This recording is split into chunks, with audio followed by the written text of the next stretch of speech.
Hello friends, finally AIIMS नॉर्सेट 2023 का notification release हो चुका है। वैकेंसी का 3 जून को एग्ज़ाम्स होने वाली है और उसका एग्ज़ाम फॉर्म की डेट भी आ चुकी है। कितनी सीट्स आई है, नंबर ऑफ़ कितनी सीट्स आई है वो भी आ चुके हैं। इसका नोटिफिकेशन रिलीज़ हो चुका है, जो कि यहाँ डेट मेंशन कर रखी है 12 अप्रैल को रिलीज़ हुआ था। 12 अप्रैल 2023 को इसका रिलीज़ हुआ था। तो इसका पूरा पीडीएफ मेंशन हो चुका है साइट पे, ऑफिशियल साइट पे भी मौजूद है। तो चलिए इस पीडीएफ को एक बार आप रिव्यू कर लेते हैं। इसका अपना जो पे स्केल वगैरह जो मेंशन किया वो सेम रहने वाला है। एलिजिबिलिटी क्राइटेरिया भाई बीएससी नर्सिंग उनको और पोस्ट बीएससी वालों को विदाउट एक्सपीरियंस कर सकते हैं, और जो जेएनएम कैंडिडेट है उनको 50 पीरियड का मिनिमम एक्सपीरियंस चाहिए 2 ईयर्स का। एज जो रहता है सेम एज चीज़ें। तो नेक्स्ट जो फीस जो दे रखी है जनरल ओबीसी के लिए 3000 रुपीज़ चाहिए। एसटी कैंडिडेट और ईडब्ल्यूएस के लिए 2400 चाहिए हुए, जिसमें से ये जो फीस जो है ये आपकी रिटर्न हो जाएगी। एससी जो कैंडिडेट है वो एग्ज़ाम के बाद में आपकी जो फीस है ना वो रिफंडेबल हो जाएगी यहाँ पे आपको। और ऑनलाइन मोड होगा आपका सीवीटी मोड एग्ज़ाम, और एग्ज़ाम फाइनली 3 जून 2023 को होना है सैटरडे को। तो अपनी तैयारी में लग जाए, दिन रात एक कर दे। फाइनली एग्ज़ाम हो रही है नॉर्सेट की। नीचे आपको मैं सीट्स कितनी है वो भी बताऊंगा। ये फॉर्म कब से स्टार्ट हो रहे हैं, चलिए उसकी बात कर लेते हैं। जो आपके जो ऑनलाइन फॉर्म जो है वो 12 अप्रैल 2023 से लेके 5 मई 2022 है ना, ये आपकी दे रखा है 12/4/2023 से लेके 5/5/2023 से 5 बजे तक आपके फॉर्म होंगे। तो वो फॉर्म आप भर लेना। इससे पहले डेट मेंशन कर रखी है। उसके बाद में करेक्शन की जो डेट रहेगी वो रहेगी आपकी 6 मई से 2023 से लेके 8 मई 2023 तक आपकी डेट रहने वाली है। ठीक है, तो यहाँ इसमें ये डेट मेंशन कर रखी है, लास्ट डेट दे रखी है। इससे पहले आपका 5 मई से पहले आपका फॉर्म फिल हो जाना चाहिए। नीचे कुछ इंस्ट्रक्शन दे रखे हैं, आप पढ़ लेना। जब फॉर्म भरते टाइम क्या क्या ध्यान रखना है आपको, इमेज वगैरह में कैसे रखना है वो सारी यहाँ मेंशन कर रही है। एज रिलैक्सेशन वगैरह भी कुछ मेंशन कर रखा है। एसटी कैंडिडेट के हिसाब से जो भी रहता है वो यहाँ पे एज रिलैक्सेशन मेंशन कर रखा है ना। ST/SC 5 ईयर, ओबीसी के लिए 3 ईयर्स, PWD कैटेगरी वगैरह के लिए यहाँ पे जो भी मेंशन है वो आप अच्छे से देख लेना। कास्ट सर्टिफिकेट का ज़रूर आप ध्यान देना। आपका जो कास्ट सर्टिफिकेट है इस डेट के अंदर होना चाहिए, क्योंकि कास्ट सर्टिफिकेट में बहुत से लोगों की प्रॉब्लम आती है, तो वो आपको डीवी के टाइम पे प्रॉब्लम देगा। तो बेटर है कि आप कास्ट सर्टिफिकेट की जो इसमें डेट मेंशन कर रही कि उन एक्चुअल डेट के अंदर का ही हो, ये बहुत ज़रूरी है। और जो सर्टिफिकेट के जो नंबर्स होते हैं ना वो नंबर इस एटलीस्ट ये मैच होनी चाहिए। जैसे ये नंबर मैच करके OM नंबर 360, ये नंबर उस आपका जो सर्टिफिकेट होगा कास्ट सर्टिफिकेट बकायदा उस सेंट्रल गवर्नमेंट के कास्ट सर्टिफिकेट पे ये नंबर मेंशन होते हैं। तो प्लीज़ इस चीज़ का ज़रूर ध्यान दें, ये बहुत ज़रूरी इन्फॉर्मेशन रहेगी, क्योंकि डीवी के टाइम पे प्रॉब्लम आती है। बहुत से लोगों को प्रॉब्लम आई थी लास्ट बार में, तो प्लीज़ आप अच्छे से इसको ध्यान दें। ये सारे आप अच्छे से देख लेना। आपके जो कास्ट सर्टिफिकेट रिलेटेड जो चीज़ें जो OBC, ST/SC और EW से बिलोंग करते हैं उनको बहुत ध्यान रखने की ज़रूरत है। अब नेक्स्ट अपन इम्पोर्टेंट चीज़ देख रहे हैं अपन। ठीक है, अब नेक्स्ट नीचे अपन स्क्रॉल डाउन करके नीचे आते हैं।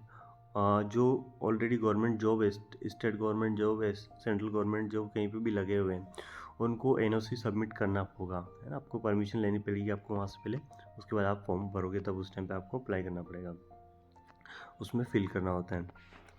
अब नेक्स्ट हम बात करते हैं पैटर्न क्या रहने वाला है एग्ज़ाम्स का।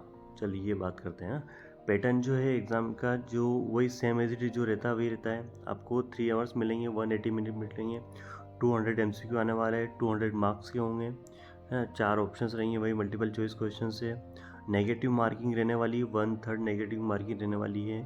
ठीक है, और इसका जो क्वालिफिकेशन जो मार्क्स वाला एरिया है, जो UR के लिए 50%, UR और EWS के लिए, OBC के लिए 45%, ST/SC के लिए आपको 40% क्वालिफिकेशन मार्क्स रहेंगे जिसमें आप क्वालिफाई करोगे। और PW के लिए 5% जो रिलैक्सेशन मिलता है वो सेम एज इट इज दिया हुआ है। टाई अगर हो जाता है तो अगर जैसे किसी के अगर सेम मार्क्स आ रहे हैं, है ना, इक्वल हो रहा है, तो उसको उस केस में कैसे उस प्रॉब्लम का सॉल्यूशन करेंगे, तो वो यहाँ मेंशन कर रहे हैं। फर्स्ट रूल आउट जो करेंगे वो डेट ऑफ बर्थ से करेंगे। जो कैंडिडेट की एज ज़्यादा है, जो कैंडिडेट की एज ज़्यादा है उसको पहले लेंगे, बिकॉज अब उसकी एज ज़्यादा हो चुकी है तो उसके बाद चांस कम मिलेंगे। तो फर्स्ट कैंडिडेट तो ये देखा जाता है डेट ऑफ बर्थ के हिसाब से मेंशन किया जाता है कि सेम मार्क्स किसी आ रहा है, तो जिस कैंडिडेट की डेट ऑफ बर्थ ज़्यादा है, बड़ा है एज में, तो उसको नंबर लेंगे। अगर इन केस ऑफ अगर वो सिनेरियो भी अगर बैलेंस में रहता है, इक्वल मिलता है, अगर सेम मिलता है, तो नेक्स्ट जो दे रखा है इफ़ नॉट रिजोल्व, तो फर्स्ट कंडीशन दे रखी है by number of wrong answer negative marks. जिसने ज़्यादा नेगेटिव करी है उसको उसको सेकंड प्रायोरिटी देंगे, जिसने कम नेगेटिव मार्किंग करी होगी ना उसको पहले लेंगे। दूसरा क्राइटेरिया भी ये हो सकता है, ये है, ठीक है। और मेरिट लिस्ट सिलेबस की दे रखा है, syllabus according to education qualification experience mention कर रखा है। प्रिपरेशन, मेरिट लिस्ट की जो प्रिपरेशन होगी वो आपको यहाँ डेट मेंशन कर रखी है। एम्स पब्लिश करेगा जो भी डेट है, जो ऑलरेडी नोटिफिकेशन आ चुके हैं इसके। तो नोटसेट 4 के नाम से इसको रिलीज़ किया है, इसका PDF रिलीज़ किया हुआ, कल रिलीज़ हुआ था, ऑफिशियल साइट पे भी मेंशन है, वहाँ से अभी आप डाउनलोड कर सकते हैं। नोटसेट merit list available in 6 month declaration. और तो फॉर्म भर देना आप, अभी सारी गाइडेंस दे रही कि फॉर्म भरते टाइम आपको क्या ध्यान रखना है, वो सारी चीज़। और चलिए अब बात करते हैं कि किस किस एम्स ने सीट्स दी है, ठीक है। तो ये जो दे रखे हैं टोटल 18 एम्स दे रखे हैं। इन 18 एम्स ने अपनी सीटें दी है, ठीक है।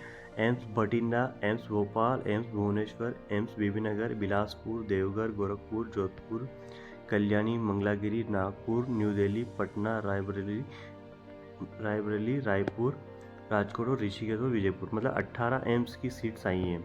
और नीचे साफ क्लियरली मेंशन कर रखा है, देखो, any other institute hospital not include about the list also include before the declaration of result, ठीक है। इसके अलावा कोई सा भी जो सेंट्रल गवर्नमेंट के हॉस्पिटल्स होते हैं वो इसमें मेंशन नहीं हुए, ओनली जो ये एम्स है वही उनकी वैकेंसी आई हुई है।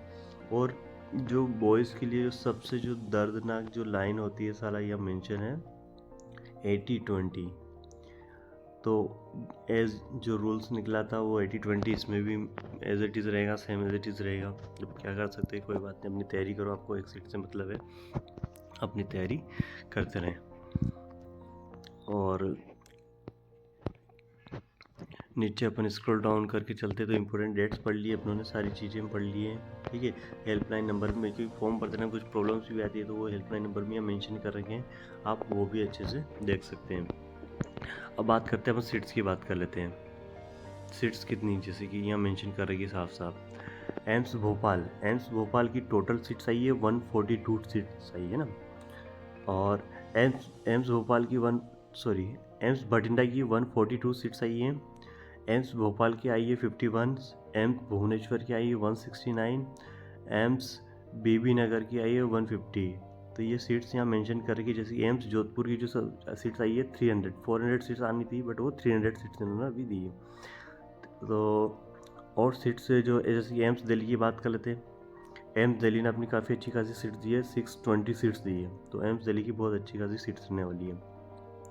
एम्स पटना की जो सीट्स है वो 200 सीट्स हैं। राजकोट ने भी सीट्स दी है अपनी, ऋषिकेश ने भी दी है। तो ये 18 एम्स है जिन्होंने अपनी अपनी सीट्स दी है। तो इसमें देखो इन्होंने पूरा क्लियर कर दिया है।